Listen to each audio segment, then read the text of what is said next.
pagkakaiba ng security at saka security? Security po, yung po yung security in general. Tapos yung security guard po, sila po yung kapatid ng security. Security guard referring to person. How about the security? Yung ginagawa ng security guard. Referring to The duty. the duties and Responsibilities of security. so, bakit yung pinili yung security? Para may knowledge lang po about sa security industry. Sa security industry. So, wala kayo dun sa tawag na fashion. Kasi yun talaga lang makasahod. Hindi naman po. Kasi yung sa security lang tayo mga obligation. Ano ba yung mga obligation na yun? Bilang isang security guard, what is your obligation? To protect life and property. Ano pa? Three ano yan ha? Three fundamentals. Ano ba yung three fundamentals na yun? Sa kanya lahat. To protect the life and properties. Kasi yan? Hindi. Di ba tatlo yung tinuro ko sa inyo? Ano yung pangatlo? Pangalawa? Alam naman siguro ka tayo.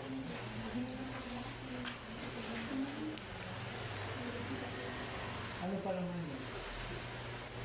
Ay, ano pa Pangalawa?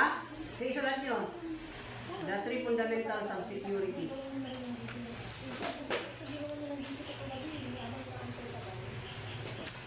Hindi kahapon, pagkatulog. The three fundamentals of the security duty, security. Oo, kasi dyan, Guard. Una? first time na ako na-trap ng To protect life and properties. Number two, bagal pala yung pagkukulay. to implement house and rules and regulation. Implement rules and regulation.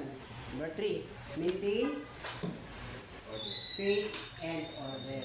So lahat yan, kailangan naka-intact yan sa inyo. Ano kayo?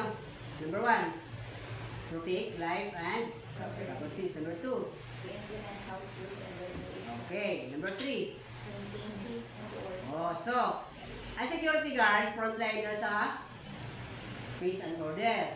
So, kailangan security guard, mayroong alam sa batas.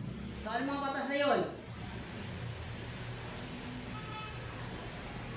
Ano mga batas na yun na dapat nyo malaman?